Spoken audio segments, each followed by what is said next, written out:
welcome to Tomorrow Daily, the best geek talk show in the known universe. I'm Ashley Scather. You're watching one of our short episodes. Because of the Thanksgiving holiday here in the States, we will not be having an episode tomorrow, unfortunately. But you'll be stuffing your face with turkey if you live here, so that's fine.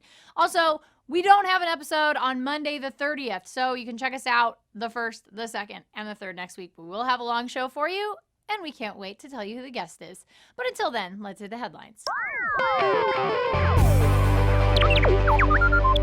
Get ready, biohackers, because tech tattoos are just around the corner. Chaotic Moon is a mobile dev company with an idea they're calling Tech Tats. Tech Tats are actually biosensors that rest on top of your skin as opposed to being injected underneath them like real tattoos, and a small microcontroller handles incoming data and storing information. Electroconductive paint allows for temperature sensing, while an ambient light sensor flips on an LED if it realizes it's dark out, making you kind of feel like a really awesome cyborg. A Bluetooth low-energy connection means transferring health data to an app is easy, and since it can be placed anywhere instead of just on your wrist, Chaotic Moon believes it might have a place in tracking for medical, athletic, and other applications where a visible monitor might not be an option, or if the wearer wants to be more discreet. They also mentioned the possibility of Bio-NFC, which would turn one of these temporary tattoos into a payment portal that you could activate by gesture.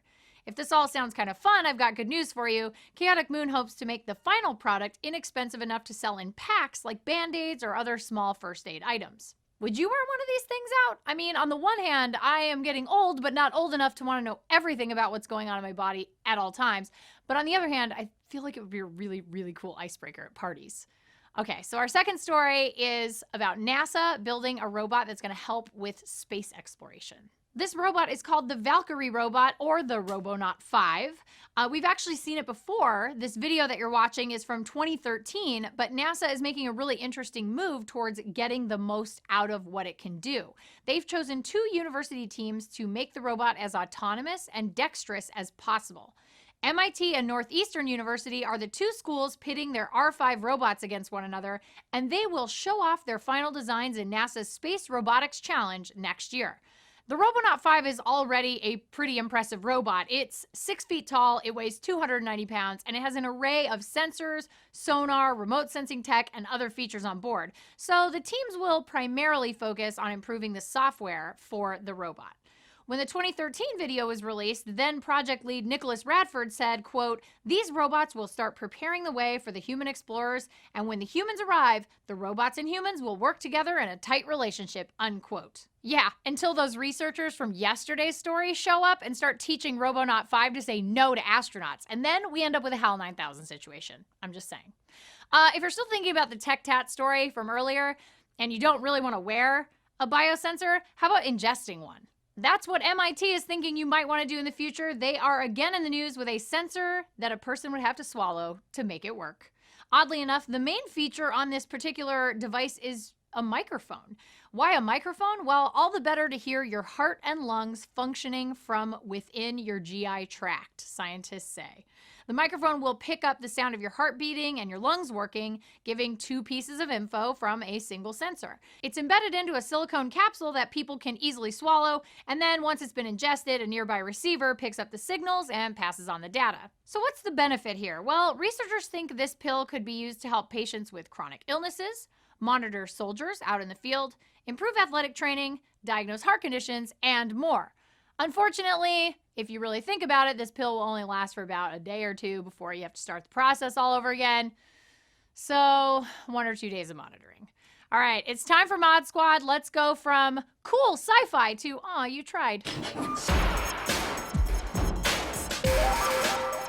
Japanese comedy website Omokoro thinks it has a really good solution if you find using a selfie stick to be really embarrassing. User Monsoon is one such person, and this is his creation: ultra-long fake arms for selfies.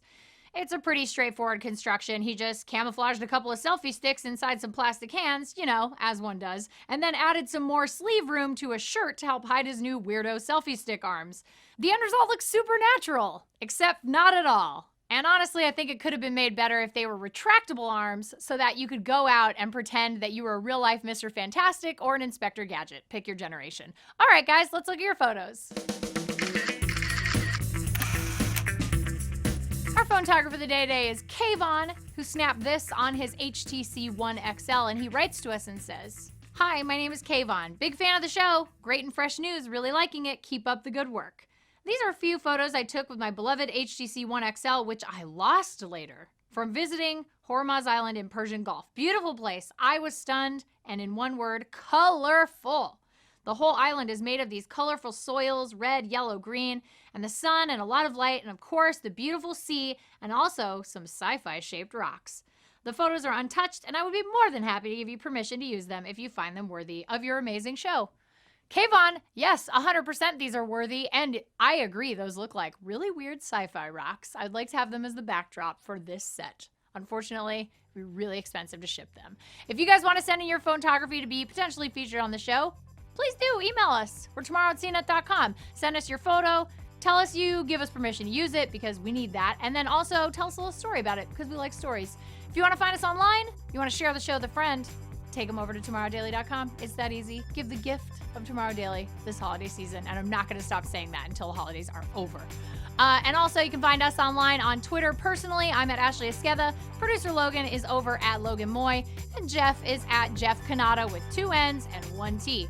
We're going to be back next week on Tuesday with a brand new docket of weird science fact and science fiction. All of our friends celebrating Thanksgiving in the U.S. have a great Turkey Day and be good humans. We'll see you next time. Bye.